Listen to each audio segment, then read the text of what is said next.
Founders, building in the Middle East.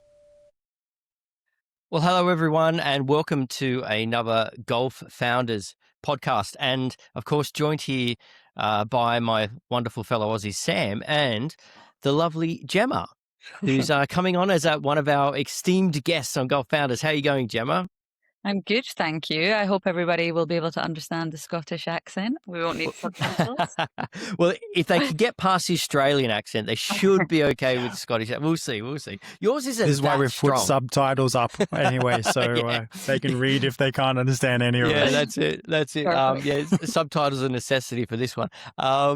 So I've known Gemma actually for a few years, and this is the first time Sam and Gemma have met.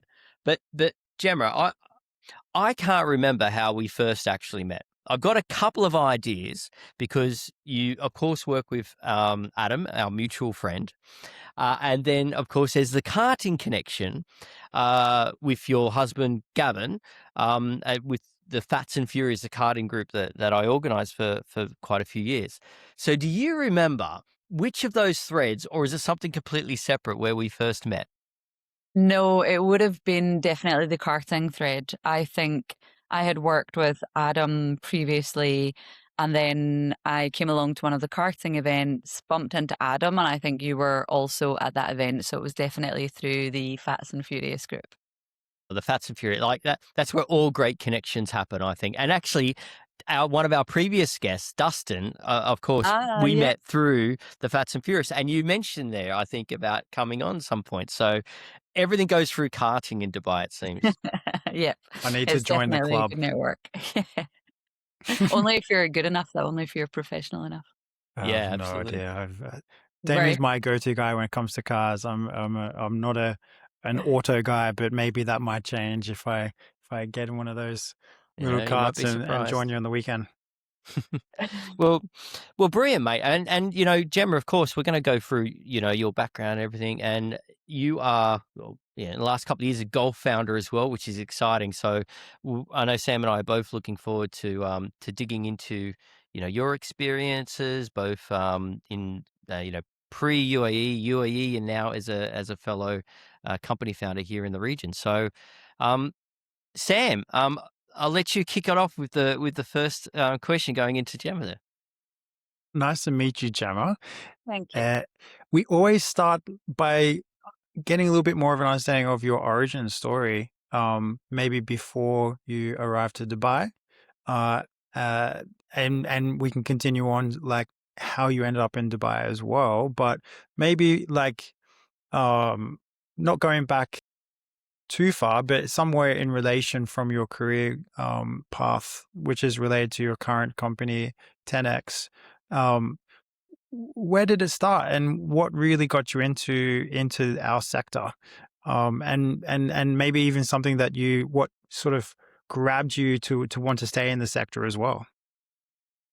So it was a bit of an unconventional journey, shall we say. I did psychology at university, and I wanted to work really closely with children. I wanted to go into the educational psychology field. And I started out my career working with children and young people with autism before I fell into the tech or digital space. So a bit of a career detour then took me into the digital space. I started work at an agency based in Glasgow. I think the tech scene was just kicking off kind of 2010, 2012 when I started there. I had zero digital experience coming from a psychology background, but they were looking for people with no experience that they could then mold and shape. So I went into the project program delivery space in that agency for a couple of years. And I quickly realized that the executional space wasn't for me. Focusing on timelines and budgets and chasing people down, I didn't enjoy. But what I really enjoyed was helping clients solve the problem, understanding what we were trying to do, how we were going to do it. So that messy space up front, rather than we need to build this in 3 months. Like I didn't like that space. So I stayed at that agency for around 5 or 6 years, gathered a wealth of experience across obviously project and product. And it became quite clear, I think, that despite the fact I'd come from a psychology background and had no experience, it was probably quite a good transition because there was a lot I could take from the psychology into product thinking. I obviously learned how to observe lots of behavior in the young people without the use of words, right? You're having to kind of watch what they're doing, how they're doing it, because they can't articulate themselves how to do it. So that taught me to probe behavior, look for emotional drivers, which is really important in a product context. And also observing without assumption and not building for yourself or somebody imaginary, but building that product for the person in front of you. And I think also I'm super comfortable with the unknown and ambiguity. My one of my mantras is fall in love with the problem, not the solution. And again, that psychology background really helped with that in the product space. So I think having started where I started, maybe not so much of a detour, but a slight distraction. But I think it taught me that a lot of the skills that you learn can't necessarily be learned in the classroom. It's kind of the experience that you gain outside in the real world that really helps. We Sam, have, oh, sorry, Dan. sorry. So I was going to expand because that psychology, I guess, introduction is fascinating. Like, and you got on your headline on LinkedIn, I think, from psychology to product. And I'd love to dig more into how you get from one to the other. And was there ever like was there a catalyst? Like, was there a single decision or a moment or something that kind of inspired you to apply that psychology side to, coming into the product elements? I think in the role that I was doing with the children and young people with autism and moving into the inclusion space, I ended up spending a lot more time in the sort of organizational, talking to people, solving problems rather than being on the ground working with the kids. And I guess at that point I was like, I'm moving in a space where I'm getting real good experience, but I'm not enjoying it as much because I'm not having that one-on-one connection with the children, and I really enjoy working with people and building relationships. So the kind of move into digital was how can I combine both? And it was at a good point in my career because ultimately I wasn't going to go back down the way and be on the ground with the kids. It was only going to move up. Mm. So I sort of decided to switch context then so I could have that people building, relationship building part of the role as well, rather than just being in an office orchestrating what was needed. Think we have similar, not similar experiences, but we in our agency we work on projects mainly, but then we've got a few products as well that have not in-house, but they're projects, but our team are working on them as product managers. Uh, but I totally, at first when I saw that strapline psychology to product, I was like, yeah, what does that mean as well? But now with already, the background that you've spoken about, I think within our sector, too many people are really focusing on technical and project management and really just like ticking a box or maybe getting the project done and paid and closed, right? But then the first person that came to mind was Mark Zuckerberg. You probably can I believe he studied psychology as well at university, right? Like we should have more people going through psychology when doing, product development, right? Because like it's a whole ecosystem, and I totally understand what you're saying there, which is like understanding user behavior and what would be best for that customer from a digital experience. Yeah, and I think just kind of in line with that, when I look to hire people or I'm talking to product people, I'm less interested in the hard skills in terms of, yes, I know the frameworks and I know how to prioritize. I'm looking for the soft skills. Do you know how to communicate? What's your negotiation and influence? What's that like? Because I think the soft skills are much more harder to learn than they are the hard skills, the tools that you have to do the role. And I think that's where the psychology background really helped with that kind of soft skills, the relationship building, understanding how to navigate difficult conversations. And that's the part I think that a lot of product people don't have, that they It Yeah, just comes through definitely. experience, right? And I think also that timing of the beginning of your journey is just so perfect, right? Like, tech and big tech and SaaS has just got bigger and bigger and bigger since 2010. So yeah, like, that experience, but like you said, product managers, it really, that soft skills just takes experience, doesn't it? Like to really learn the craft and the yeah, communication. yeah, exactly. It's not something that's happening inside a university lecture hall for sure. Mm. It's being out there and doing the job and getting the experience on the ground with people. Well, let's see it. Let's get into how you end up in Dubai. So I think it's almost 9 years, if my maths is right. Coming up Right. 9 years that you arrived. I think with an organisation called Omnia. So what was that journey like, going from Scotland, UK, or wherever you're based out there, out to Dubai? Obviously, a huge change in the weather for one, coming from rainy Scotland to sunny Dubai. But the agency I was working at, we ended up with a contract in Dubai. We ended up with a contract with Emar, and how a small tiny boutique agency in Glasgow ended up with a contract in Dubai. I don't know the ins and outs of that, but I was lucky enough to be working on that project.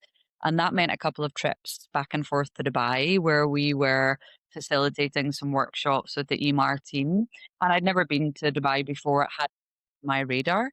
And then I arrived here and I really enjoyed the environment. And I just thought now might be a good time to do something else. I'd been at the previous agency for over 5 years. I was ready to learn something else. So that was sort of the catalyst for the change and the move. And I got in touch with a recruiter who set up some interviews for me. And I then accepted a role at Omnia, and I did a very short stint at Omnia, to be fair. I think the main reason behind that was I hadn't done enough due diligence in terms of what that role actually was. And I think there's still a bit of a challenge in the region with roles and responsibilities versus what's actually expected. And that role was more of a project manager. It was very delivery focused, working solely with the tech team on delivering on time and on budget, Mm. not the product role that I wanted to be in. So I came out when it was a great opportunity for me to get out to Dubai. But after a couple of months, I realized it wasn't the right role for me. So I then started to do some searching and have some more interviews. But it all happened very quickly. I decided in the July that I would like to move to Dubai, and then by September I was out here with the role at Omnia. Perfect time. You dodged the extreme summer heat as well, which maybe Yeah. could have turned your decision to not stay as long as you have. But then you moved on to. It looks like I can't wait to learn more about this one, where you got involved with Skywards at Emirates Airlines with your next gig, at which Skywards were like such a product. So Mm.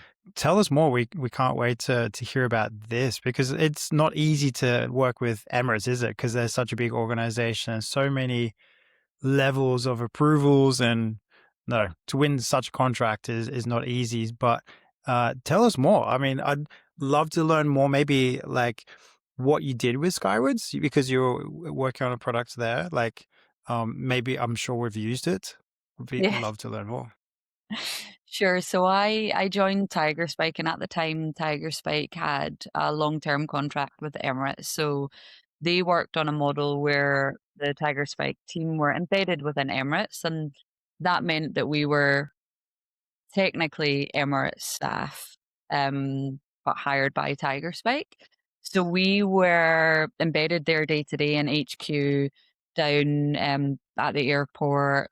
Great access to Costa Coffee, which is right on the runway. So that was a great coffee spot for a break. But we were there Monday to Friday, doing the same hours as Emirates, sitting with the teams. And we worked with corporate comms and the marketing team at the time. And the way the teams were structured, there was a product manager supporting each of the different verticals. And I was lucky enough to be supporting the Skywards team. So the Skywards obviously is the Emirates loyalty program. So if you've ever flown Emirates, you will know about the blue, silver, gold, platinum tiers and the perks that you get from being a Skywards member, lounge access, business upgrades. So I worked closely with the business owner for Skywards. And what that meant was helping with the loyalty proposition. What were they giving to their users? Did their users actually understand that proposition? And it was probably at a time where airline loyalty was changing. You had your tier points and then you also had your miles. And we did a lot of user testing with Skywards customers and understanding, did they understand tier progression? Did they understand Skywards miles and how you could progress through the tiers? And there was a lot of confusion from members about how to get status. They knew they wanted status. And this was probably in the days before you could get status through your credit card. That was something that came a bit later. But I spent a lot of time working with customers, understanding how they saw the proposition, and then working with the Skywards team to, I guess, align that with the user research, right? Because the users are the one that are using the product. We have to understand what it is they need and what value we're giving them. So it was really insightful to kind of spend the time doing that. And then we were working on the loyalty proposition across both web and app channels.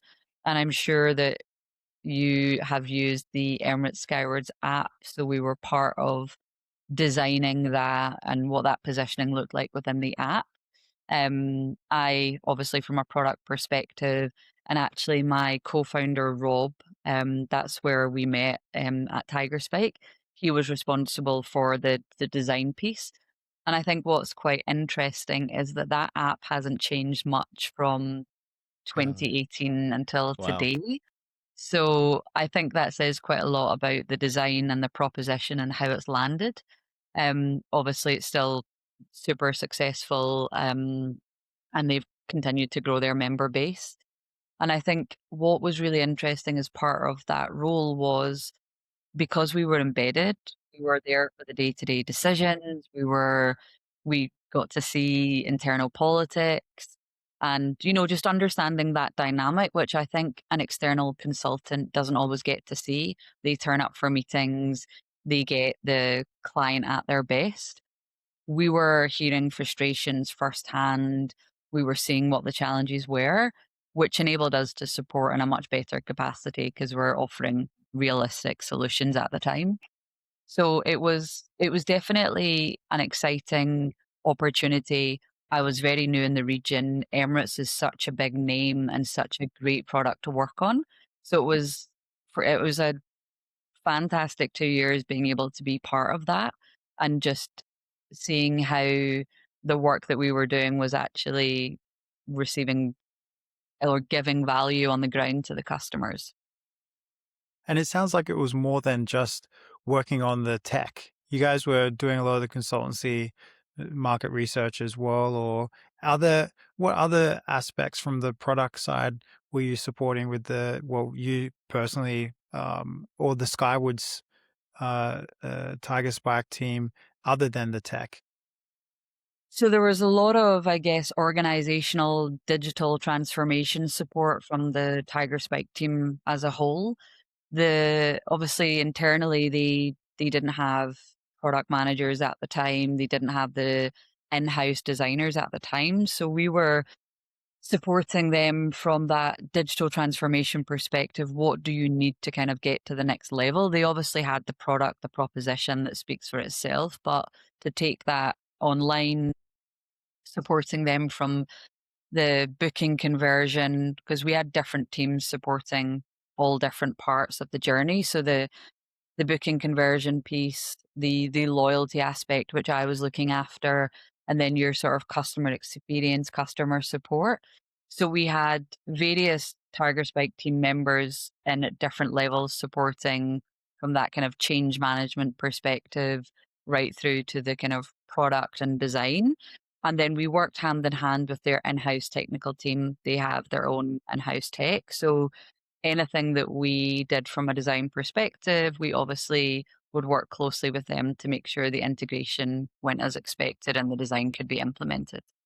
Gemma, were you still able to apply, your background in psychology there, like that psychology to product? You talked about interviewing the customers, and you were obviously embedded there, so you can see the pain points. So, how were you able to, and then if so, how did that psychology background really enable you to, meet those use cases for the clients? I think with the psychology background, I have an opportunity to influence how we do user research.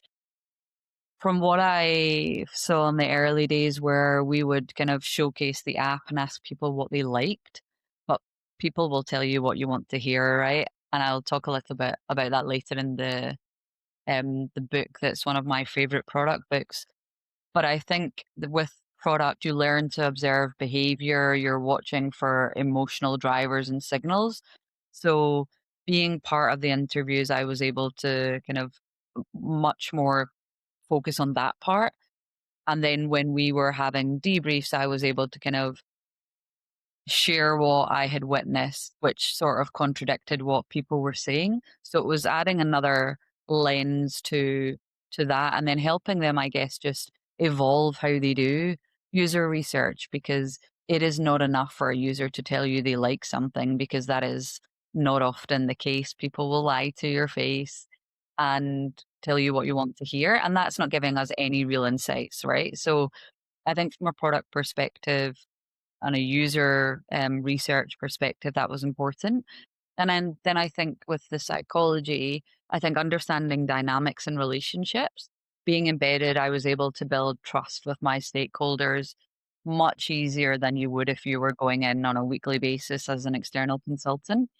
And I think just that psychology lens of relationship building is something that is probably one of my stronger points, and something I've taken from that background that helps, because there is often a lot of difficult conversations to have, especially when it comes to maybe priorities or making decisions. There are often times with stakeholders and in Emirates where there's a lot of stakeholders. You have to get alignment with people. And then also people fall in love with their solution, right? And sometimes you have to kind of unpack that with them. So that psychology background of observing, active listening, and then asking questions. Like my husband Gavin will joke that I ask far too many questions, but it's part of the role and the work that I do. So I think that also really helps in these sort of kind of product situations with clients. Imagine actually the psychology piece that you have, your background there would have actually helped a lot getting a buy-in, from all Yeah. the stakeholders actually, right? Like there's not just like, what I've experienced, but actually going to more of a deeper psychology level. I think that even for Emirates Airlines, like it would be, it's more believable of this is the best solution for this problem. Yeah, I think it's like when we're talking about giving people choice, but then it's from psychology, you have to think about cognitive overload and the paradox of choice, so you can bring elements of that into these conversations, that it's not just about my opinion versus yours, but it's about, well, actually the psychology of human behavior impacts a lot of what people do and how they do it. So yeah, from that perspective, it helps with the conversations. Shifting gears slightly, you were a part of Tiger Spike when it was acquired by Concentric, which, yeah, I mean that must have been some experience. I don't know how much you can go into details, of course, but what's it like being inside a company when it gets bought, when it gets acquired, and how did that shift the dynamic? So I think what's quite interesting is as an employee, you're on a need to know basis, right? So you don't get visibility of what's coming or all the information. You just get a big bang announcement to say this is happening. Mm, And I think at the time for the employees, there was a lot of fear around, will I lose my job? What does this mean for me at Tiger Spike? And what does it mean for Tiger Spike as a whole? Because we were small boutique and we were being bought over by concentrics, which were huge. And they mm. also didn't play in the digital space. That wasn't where their experience was. So I think on the ground, there was fear and confusion as to why concentrics. And I think the impact, I guess, on the day to day and the kind of organizational change didn't come till much later. And I'd actually left by that time. But I think it takes you get the announcement, there's a lot of fear unknown, and then there's a lot of waiting for something to happen because it does take a long time for that to obviously filter down and for changes to start happening. I think it was obviously an exciting time for Tiger Spike. They needed, I think, a bit of a boost and some more opportunity, and that was the right move. But that was the catalyst there for change for me because I wanted to be part of something more small and boutique rather than being part of a kind of bigger corporate organization. Do you see maybe like it's interesting discussion point because like not too many people are usually an active employee, during an acquisition. Like any memory of maybe one thing they did really well for the employees, or maybe one thing they did probably they did terribly, and like you said, had that anxiety because we weren't too sure with our. I think one of the things they could have done better was communication and transparency because I think that's probably where the fear came from, potentially why a lot of people moved at that time because they were anxious about what was going to happen. So I think there was a lack of communication, unfortunately. I think perhaps one of the things they did well was taking a bit of time to kind of filter things down rather than a big bang change all at once, because again, that's unsettling for people. And I think they needed time to understand how it would all work within like this tiny cog in a big machine, how that would work. So I did hear from colleagues after I left that they kind of slowly filtered down change and not too much at once. So I think that was one of the things that they did pretty well versus the communication at the outset. Being involved personally with the acquisition, but what I've read is like most of them or a high percentage uh do fail, right? Like they for whatever reason, Mm. not the right sort of like culture, the culture clash or communication piece, or many could be more reasons for a failure than success, you would say. Mm. Yeah, I think there's not enough probably due diligence done ahead of time about Mm. how that merge will work. It's we've now acquired this company, so they kind of fit in with our process and our ways of working. And as you say, the cultures are very different. So you can't just bring them together and hope for the best. And I think that's where things fall down when it comes to acquisition, that there is this expectation that everybody will get along and there isn't the due diligence or the process or planning in place for how we actually integrate that properly. And I think I- I'm not sure if it's categorized as a failure or not, but Tiger Spike doesn't exist anymore as Tiger Spike in Dubai, at least that a couple of years after the acquisition, it sort of dispersed, which was a real shame because it was one of the best roles I've had in terms of the work that we got to do and the people that I got to work with. And I'm still friends with a lot of those Tiger Spike colleagues, and I've now founded a company with one of them. So I think that speaks volumes for the type of company it was as Tiger Spike. In your next role, you were a product lead and you worked across a variety of different sectors: real estate, government, education, hospitality, obviously quite a diverse grouping there. Is there a through line like across those sectors that you can see what you apply there that's maybe universal, or are each of these sectors, very, very different in the way that you need to approach them? So I think in terms of the context of the sector or the vocabulary that's used is different, but the underlying problem is always the same. And so you can apply the product process as you would, whether it was hospitality versus aviation. And I think it's always a human challenge that's the same throughout. People don't know what they want. So you always have that same underlying thread throughout, regardless of what industry you're working across. People will know what frustrates them. People will know what the challenges are, but people don't know how to articulate that or what solution would fix that. And I guess that's where we come in to kind of support how we can kind of translate that feeling into something more tangible that delivers value, let's say, or something more functional. Why don't we move on to your own company now? So it's like, firstly, I think like you sound like you're more than ready to start something of your own with all that background and incredible experiences and companies you worked with, customers and individuals. 10x, so 2 years, nearly 2 years old now, I think. Coming Yeah, up to 2 years in October October, yeah. 2026, you'll be celebrating 24 months, which is always a challenging time for any business, no matter what sector, and lots more lessons learned. But I love how you positioned it. So we're not an agency, and you were saying here that it's the agency model no longer is fit for purpose. Now I'm an agency. You would say Damien's an agency too. I love to hear this positioning and be brutally honest with us as well. Like how This you gets pitch it to juicy. your customers too, and we're not going to criticize at all. I would love but it's a super interesting statement.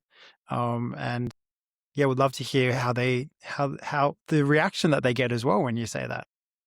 So, just to be clear, we're not bashing agencies in any way, but I think where we're coming from is that agencies are often incentivized to deliver something versus succeeding, or being results driven. And I think as an agency, you deliver on a project by project basis. You go in, the contract ends, and then you move on. And that is the kind of the typical agency model.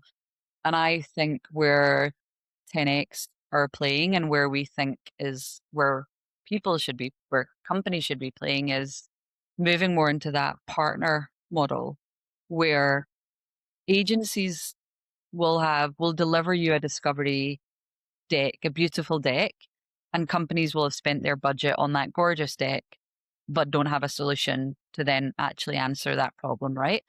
And therefore they're kind of left with nothing. Agencies will also focus on project-based thinking. So no one starts at the beginning saying, what are the foundations? Where would this be in 3 years? What does success look like? Because the contract doesn't cover that.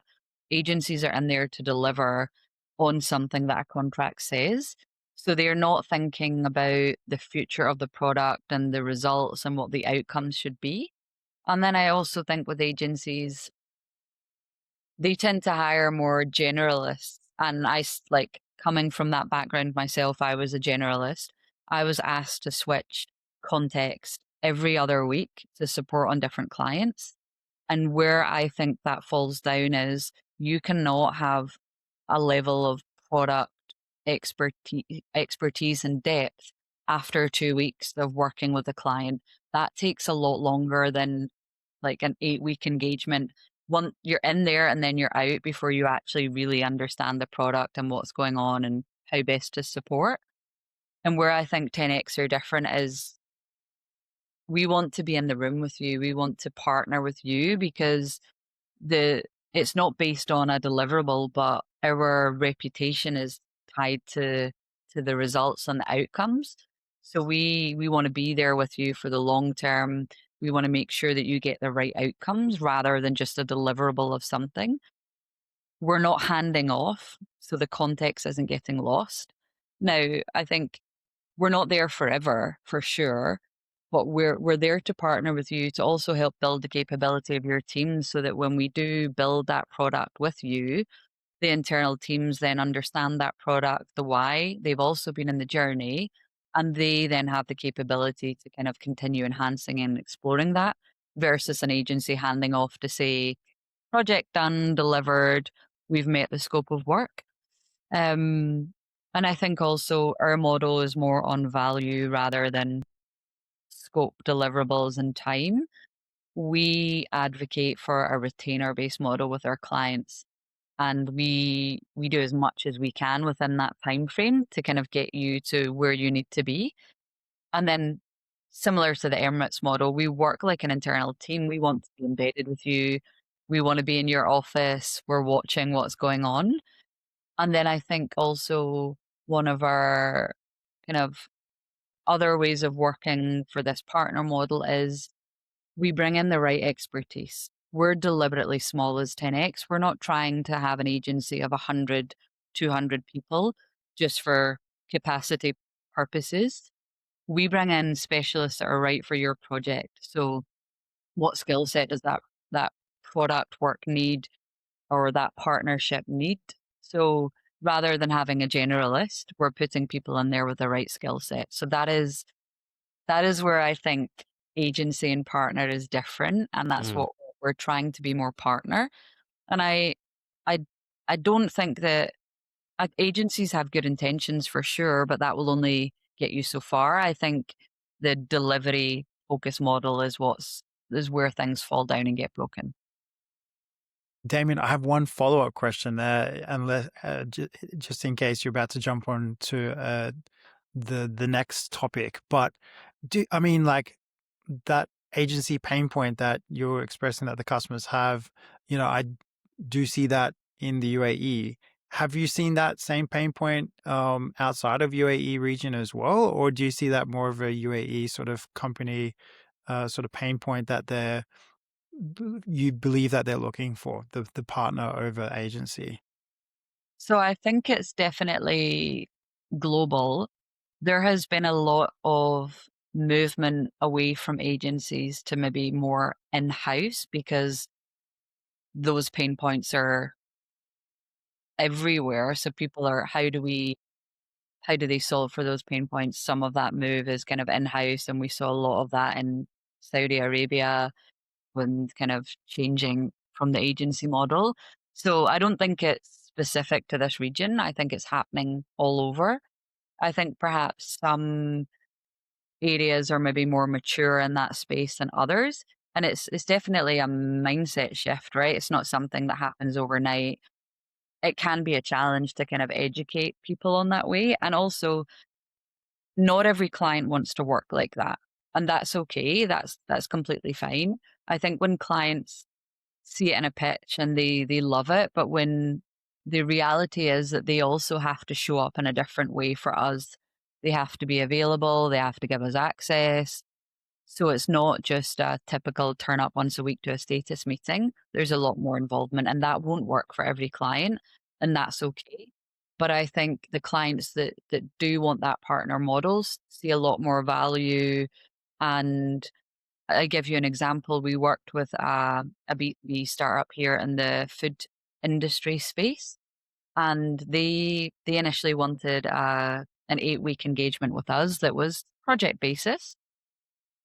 But we worked with them over that 8 weeks, and we turned that 8 weeks into a year-long contract with them because they saw the value in that partnership model and how we worked. So sometimes it takes maybe just doing a kind of smaller one-off project to build that relationship and kind of demonstrate the value. But yeah, I don't think it's something that happens overnight. It will be a mindset shift, but definitely not specific to this region. I Fascinating. think sometimes one last point there is like you say, oh, they take it in house, but it's easier said than done, isn't it? Like to bring in like a Tiger Spike team, in-house team, when maybe the management have no idea how to run a team, an agency style tech team in-house. I've seen also the consequences of fallouts and that those plans being terminated as well, just because like they just don't know how to actually run a tech team, for a digital product to be built and maintained. So I like the Yeah. Tiger Spike, and I like your 10X model actually coming in-house with the agency experience, the agency background, but looking from the sort of partner perspective. Yep. I was going to ask a question about, and I think you've already answered it, like if that positioning had ever cost you a deal, and it sounds like it probably has, but you're sticking to, your guns there when it comes to the partnership side. But also, like that example you just gave us, it's like, okay, sometimes you can work on a fixed deliverable, and that converts into something where they see that value of the partnership as well.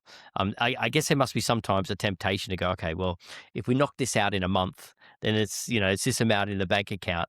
But how do you prevent yourself when you're getting distracted by what might be big dollar signs when you stick to your values there? I think because at our core, we're not in this for the money. Like, don't get me wrong, money is great, and commercially, as a business, we need that to be able to run. But I think we want to do good work, and we've all had experience where we've been in these positions where we've been in agencies and where the agency has taken work and you've had to deliver, and it's often ended up in a mess, let's say. And I think we're very aware that we can't win every deal, and sometimes we will lose some deals because of the model, and sometimes we will choose to walk away. And I think both are fine. And I think the positioning aspect filters people's out. We'd rather know up front during that sales conversation that this isn't the right model for that client than take something and 6 months down the line I've got a miserable team of people and the client's not happy. Because at the end of the day, I want to make sure that the working relationship is good. And there's always the lure of money in the bank account. But I think because we've all been there and we've all had that experience, we kind of tend to stick by our guns. And I think we would rather focus on our growth. As I said, we're deliberately small. We're not trying to have all of the contracts. We'd rather focus on growth, be known for being really good, and then having those clients recommend us, because I think word of mouth is so important. So we would rather have that recommendation and reputation over the kind of in the bank account for the Yeah. quick buck, basically. Yeah. I'd love to hear now about the founding story of 10X. Like, you moved from your previous role in September. 10X started in October, but I'm sure there was a lot of build up to that as well. So yeah, tell us that foundation story with you, Robert and Rana. What were the conversations? And yeah, give us that outline. So I randomly reached out to Rob. How are you doing? What's going on? I had been at Monster Lab for nearly 4 years, and he was working at Talabat at the time. So, and then he had actually gone on to do a bit of kind of his own thing, and he'd done that for a year. So we met up and we were just kind of exchanging stories, what was going on. And I think we both realized that we were quite frustrated in our current roles, and we also had a lot of similarities in terms of our thinking about what was going on in the region and the gaps. So it kind of sparked, well, there's a gap in the market. As Rob was already sort of doing something on his own, he dipped his toe in that water, he had experience. And I guess I was looking for a new challenge at the time. And these conversations were probably happening early January 2024, where we'd kind of initially met. Rob then introduced me to Rana, because he'd been working with Rana at Digital of Things, which was a kind of UX agency. And Rana and I just clicked. Rana and I are super similar. We have the sort of same mindset. We always align on decisions, which unfortunately for Rob, we tend to kind of think the same. And after a couple of meetings, the three of us, we started to, I guess, unpack what it would look like if we left our roles and we did something and what that could look like.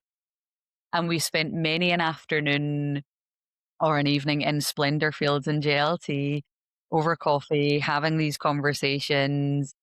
I would be coming home, obviously, having those conversations with Gavin because it was going to impact everything, right? Going from a stable financial job and that security to doing something on my own where we weren't going to make any money, for a while.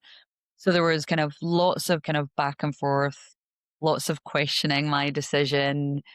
And then one afternoon we were in Splendor Fields and we asked the waiter to take a picture of us. And then we were like, we'll look back at this moment and think this is where it all started. And this is kind of these conversations where we were talking about what it would look like in 5 years' time if we started now. I guess we didn't focus at the beginning on the kind of immediate to short term, but we were like, what would success look like? What do we want to achieve? How can we support the region? What would that look like for this region that they don't have now? So it was more kind of that future aspirational, exciting. And then in the August when I handed my notice in to Monster Lab, and that was when it was like, okay, this is real. We're going to kick this off. And we decided on the name. And that's when we started to be like, right, what are we actually going to offer? What is our proposition? That's when we started to get into those conversations around the detail. And I think the three of us all bring something different to the table. Rob comes from a design and engineering background. Rana comes from a very heavily user research, user experience background, and I bring products. So together, I think we're quite a formidable team. And from the get go, we had all agreed that we want to focus on product design. I've seen lots of agencies try to offer full end to end services and not be able to do it. So we were like, let's do what we know best and do it really well. And we work on a model where if we need development support, we've identified development partners that we use. Same with like data, Hemo Data is our go-to partner, or if there's like PR agency. So rather than trying to do the end to end, we were like, let's do this one thing and do it really well. And I think that was maybe one of our biggest differentiators. We're deliberately small. We focus on doing something really well. And Rob and Rana are Arabic, they're Egyptian. So they have that Arabic element that a lot of agencies don't have here in the region, which I think is, again, something else that we can offer that others cannot, because we're local and we've been in the region. They're obviously from the region. So we know that market context. So it just all fell into place, and we wanted to get started as quickly as possible, hence why those conversations happening, and then everything accelerated really quickly from there. It's funny how it does feel like things just fall into place. Like you said, like it just happens quite organically. My company, how I found my business partner. I think also how Damien found his business partner. It's a lot of luck actually finding the right business partners, because I remember having a conversation with one company who was a sole founder, and her goal was to find a co-partner. She's like, how could I find a partner? I was like, it's not easy actually. If you're forcefully looking for a co-founder that, you all feel the same direction, direction is absolutely key, that everyone's aligned, even if it's the acquisition, the same direction as well for a success. Like think of all the companies and that I've spoken to, I can't even think of a single one that has 3 founders actually, which is like so unique. But actually, and typically the majority of them always have 2, which just happens just by, again, it's a lot of luck actually, and chance. I feel a little bit sorry for Robert, I think, from you and Rana. I think there could be some benefits though of like having 3 co-founders where it's like majority rules, I suppose, with decision making. That could actually be super helpful actually for how to move forward. Similar to both Damien and my company and founders, we didn't come from any, this is our first companies, right? So like there's a lot of learning and a lot of learning, you know, in the first few years together, because neither of us have done this before, right? Like all the soft skills of HR and finance and not just the actual the execution of the agency style. That's the easy part. It's everything else, isn't it? Legalities and all those other things that we've never had any exposure in. It's always fun to look back, even in the first year, like how did you guys navigate through that minefield of learnings? Actually, it's so much to learn, isn't there? Yeah, and I think because in the product space, we're very good at having a retro and reflecting on what's gone well or what's not gone so well. So we regularly have those retrospectives to kind of reflect on the last couple of months. And I think you obviously go into this and you all have a shared direction and vision and you have mutual respect. But then when you get into the day to day, everybody's got a different opinion. You know, everybody's got a different communication style. And with 3 of you, that can be quite challenging. But I think we have been really good at being honest and open and having transparent communication. And also, I think one of my biggest learnings is it's okay not to be in every meeting, because I think for the first 6 months, I wanted to be part of everything. But I just can't. We can't all be in the room at the same time. That was a big learning for me, that it's okay that decisions get taken and I'm maybe not always there, not always at the forefront.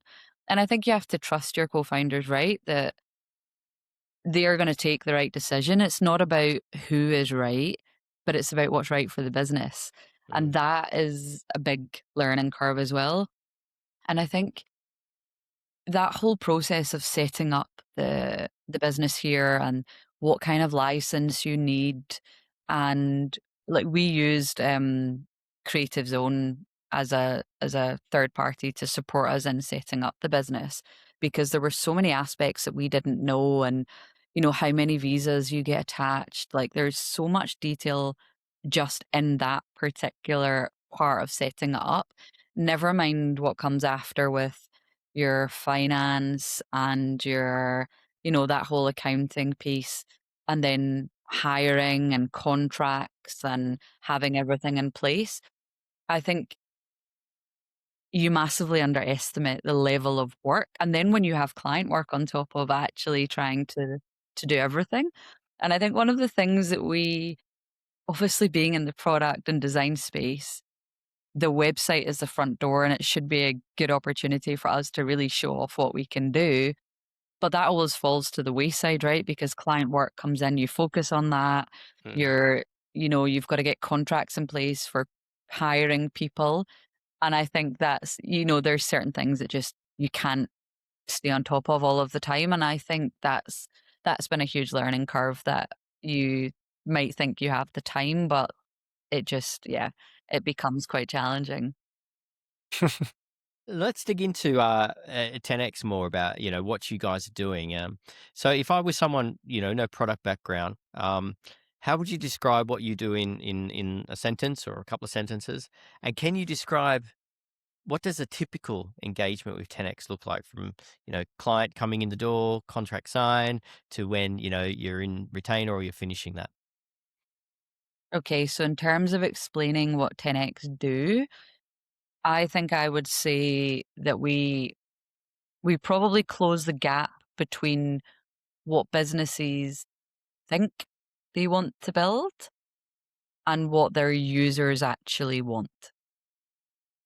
And I guess a typical engagement, we have various different offerings, but a typical engagement would be a client will come to us with a brief, and it's always a brief that has a solution rather than a problem. So they will articulate what solution they want, and then the process would be to help them identify the problem they're solving, give them a clear diagnosis, help them understand their user, and then give them a product that's actually built on real behavior, real users.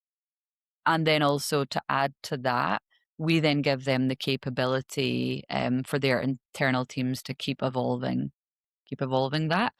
So that, in simple terms, come to us with a brief, we help them unpack that brief, and then we help them build and design a product that's right to meet that problem. And then we help them, following that kind of product build, what does that look like after? How do we scale that? And how do your team support and maintain that, right? Because that's where that middle piece is what the agency does and then leaves, but it's that whole piece that 10x do. But yeah, we have a B2B arm where we'll work with clients in that particular capacity, and whether that is startup or government, obviously they vary differently, but we kind of help all different sizes. And we also have our B2C arm, which looks at training, mentorship, um, and I guess supporting local talent in the region. That is the two arms of the business. I feel like, and one of the following questions was the maturing the region's like product, I guess from the in-house perspective, obviously, when managing products and big tech, you mentioned a couple of the brands that you guys worked for and worked with, previously as employees and now as an employer. I think one thing is like, I can see total value for what you guys do, but I don't think I think it's like a minimum 1-year commitment from the client in order to change the entire culture of how to actually build fantastic digital products, like, because it doesn't happen, overnight, like you said, or 8 weeks. It just couldn't happen. I Have you had any experience? It doesn't have to be at 10x though, but have you seen any of these companies where the culture is so strong, and obviously the culture from the operations perspective, it's too and it's it's not a beautiful Emirates Airlines, and from the we've worked with Emirates as well. It's pretty impressive company from the in-house perspective, what they do as well. But have you had any experience of where you just can't even shift that culture through all the training that you guys are doing or working in-house as a partner? Have you been as a failure experience where we just can't shift their mindset because they're so stuck in the way of doing things? Oh, absolutely. I think the challenge comes the larger the organization is, right? Because there's lots of different layers and decision makers, and there can be a And ego. real, yeah, always ego. There can be a real desire in one arm of the business to change things and to want to do things a different way. But if that's not aligned across all business units, then you will immediately fail. And I think what's really important is buy-in at the leadership level, and for the leadership team to really understand what they're trying to achieve so that it can be rolled out in the ground. So I think the larger the organization and the more constraints there are and kind of more political, um, internal politics that go on, the harder it is to kind of make that Shift. change and make that shift. And again, the putting the process in place is easy, and supporting that. It's the mindset shift that's much more difficult to achieve. And yeah, that really needs support and backing from leadership for it to be rolled out. I imagine what you said before about, and when you described 10x in one sentence, I guess that there must be a huge, or can potentially be a huge amount of friction getting from what they think they want, the outcome that they want, versus solving the actual problem that going through your process actually identify. Have you picked up any tricks on how to get that buy-in, how to get the leadership on board? How would you go about that? There are a couple of different ways. We often ask for data on, they might have an idea or they have an existing product. You ask for data, and normally that's the first area they fall down because they don't have the data. So you're sort of slowly unpacking there, or maybe testing their confidence because they don't have the data to back it up. And then we often try to do a lot of research, whether that's user research or desk research, and just kind of highlight, I guess, different areas or something that challenges their thinking without any, it's not me coming in with my personal opinion, but it's looking at what competitors are doing. It's looking at what the market's saying. It's using that information to say, have we thought about this? Trying to kind of change their way of thinking. So it's not so single-minded, but it's opening it up to other possibilities. Um, and then actually maybe getting them to talk to some users or kind of look at reviews or surveys that we might send out, because a lot of the time people are often surprised or shocked about what their users say, and because it's worlds apart from what they were thinking. Mm. So I think sort of using what we have and knowledge to kind of help change the perception.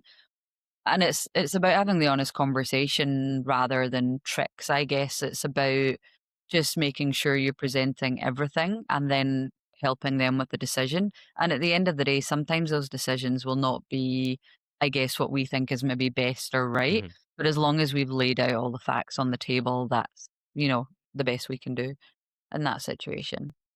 The art of persuasion. It's again, comes through experience for sure.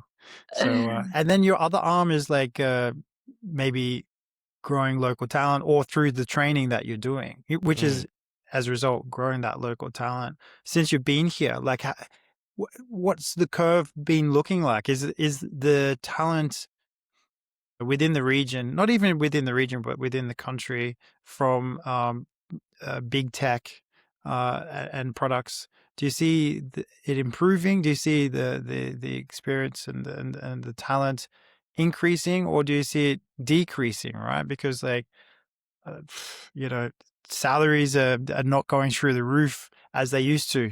20 years ago, packages are reducing. So are we seeing talent still coming? Or do we see talent leaving? And do you see there's more of a need for the training today more than ever? It's an Like as a interesting massive gap.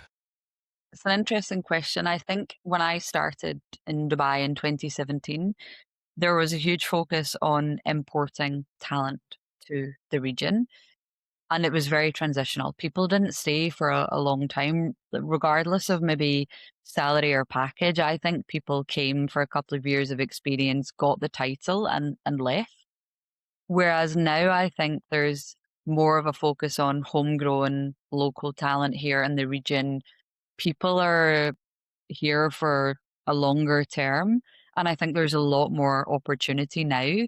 And because there's the startup environment is huge, people can learn a lot. They're not maybe just doing the product role in a startup. You're getting exposure to building a business and acquiring users and retaining users. So you're that whole product ecosystem experience within a startup, I think, is really appealing. So we're seeing a lot more of that. I think we're seeing a lot of local talent that comes without ego. They're ambitious, but they're also hungry to learn, be an intern. They want coaching and training, and they want to learn from other people. I do a lot of mentorship on ADP list, and it's always a lot of product people that are wanting to understand more about the market. And I think that's changed from where I started, for example. Like, that mentorship in that space wasn't as popular. So I think there is a huge demand for that training, especially not just the theory training. I don't want to sit in a workshop and teach you about prioritization frameworks. I want to teach you about real life examples, when you need to pivot with a product, why we do what we do, the kind of softer skills and real life examples. So our training is more in that aspect than it is on the theory side, because you can learn that from anywhere. And I think that's what people are looking for. And if you look at the job market and the roles that are out there, they want 5, 6, 7 years of experience in a fintech background. And the people that are just coming out of university don't have that. But that shouldn't stop them from getting the roles. I think we're focused on sometimes the wrong things. And also, there's a huge, I think, discrepancy between the role that's advertised versus the expectation. So we have a lot of talent here. There's definitely a lot of really good, solid talent here. But I think they're becoming tired of applying for roles that aren't necessarily product roles. They're more business analyst or project management dressed up as product. And I think that's maybe becoming frustrating and tiring, but there's definitely a lot of really good talent. It's just about helping them into those roles. And then for us as a business, the better product people in those roles that are of 10x caliber, the better the relationship and the work for us is, because we're working with like-minded people that understand product. We're helping them fight for that product, that role of product in their own organization. So yeah, I definitely see it as something there's a huge demand for, if done the right way. Brilliant. As we come into the last 5 minutes or so of our chat here, I like to kind of take a bit of a look back on your journey. And so now you're 2 years in almost with this. Is there any belief that you had about what it would be like running your business that turned out to be wrong? And then if you were starting again, or someone's landing in Dubai, and you're going to give them some advice, what would you tell those people? I guess in terms of something I thought when I ran my own business, what was that there would be a lot more freedom. And I'd have that freedom immediately because I would be in charge of my own diary and I didn't answer to anybody else. But I think freedom is I do have an aspect of freedom, right? And there are pros and cons to that. But the reality soon sets in that you're the one that makes decisions. There's nobody to defer to, and all of that falls on you. And then also the element of you sort of always have to be online and available if there's something that comes in or your team needs you. So you don't really get to just be like, oh, here's my holiday handover, I'll be back in a couple of weeks. I think that is I thought the freedom aspect would be great. I get to do what I want, but it's a lot more responsibility than you might think, and a lot more, when you're on leave, you have to think about different things and make sure things are in place. And in terms of advice for people, I think one of the biggest pieces of advice that I give to everybody is the networking aspect and building relationships.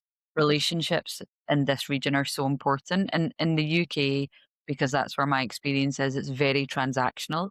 You do business, you shake on a deal. Here, you meet people for coffee and you could meet the same person for coffee 10 times, but you meet people before you need them, because that person you meet for coffee might be that person that opens a door 18 months down the line. Yeah.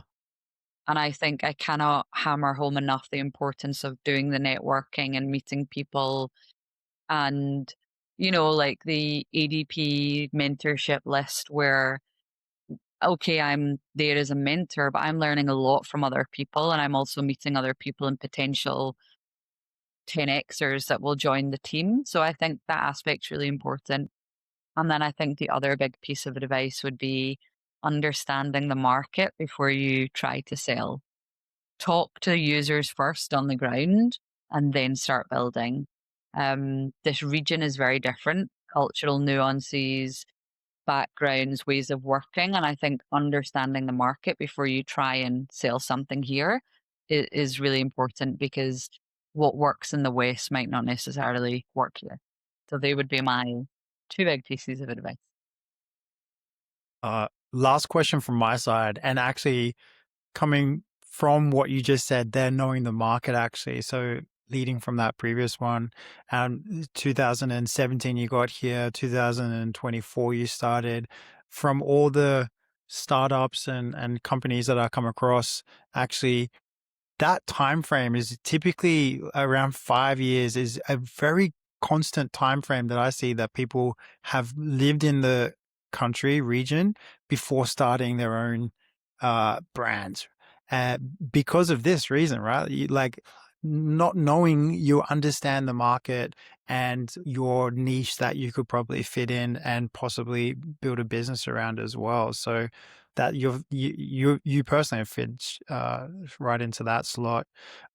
Like from what I hear today, you guys are completely on the right track to make it a big success with 10x. It's like you discussed earlier, like it's like Damien said, there's it's tempting to take those big project sales because you guys got the experience, you're talking to the bigger companies, especially when there's little income or profit for the first year or two. But you guys are looking long term as partners and building recurring revenue, and building relationships. And so over the long term, that's going to pay far more dividends. You guys will, and a steady growth, especially as all new founders as well, because there's so much service skills that you need to learn. But looking forward, where do you guys see yourself in the next 3 years? So we've talked about the last 2 years. What about in a quick snapshot, where would you like to see yourself in the next 3 years? I think we would like to see ourselves being known for the good work. So reputation and word of mouth is really important to us. So for people to be recommending us as the go-to people for design and product, I think is really important. And to have a retained team. I do not want people to come and join us for 3 to 6 months and leave. So I'd like for us to have a good solid team that have been with us for a couple of years. I would like to see that we have that reputation, not only for delivering client work, but also for the training and kind of helping the kind of product and digital landscape in Dubai grow and scale. It's obviously going in the right direction. The infrastructure in terms of funding and hiring is going in the right direction. So just to be part of that, I think is where we would like to see ourselves. Brilliant. I've just got the last couple of questions as we close this out. I think you mentioned it earlier. So can you give us a book or a podcast or a person that maybe shaped how you think about product? So The Mum Test by Rob Fitzpatrick is probably one of those books. Now, it sort of ties into my psychology background, but this book is a really good book for advice on user testing. And the premise is basically you go to your mum with an idea and she's going to tell you she loves it. She's not going to pick holes in it. She's not going to tell you it's rubbish. She's going to be like, that's great, let's do it. And the book is about user research and the fact that people will just tell you what you want to hear to your face.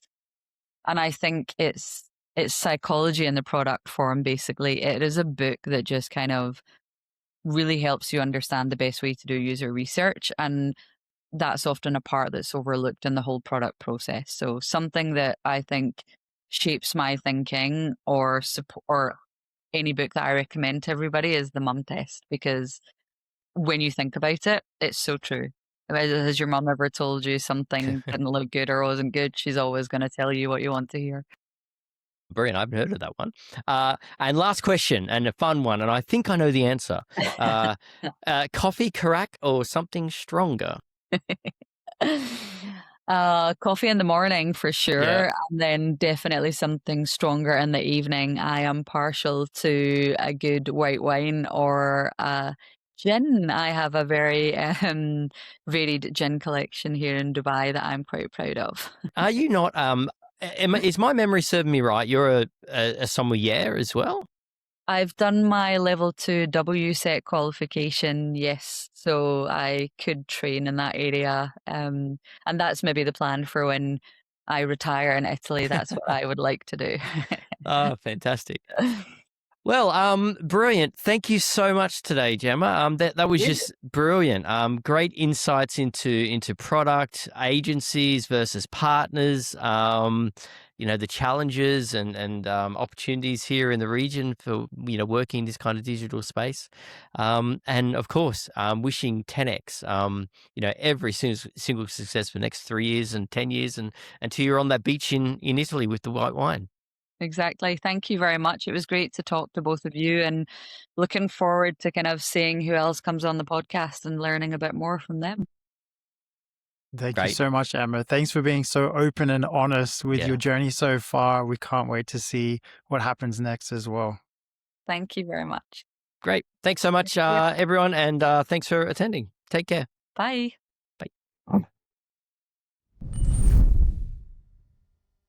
Subscribe for more stories from the Gulf.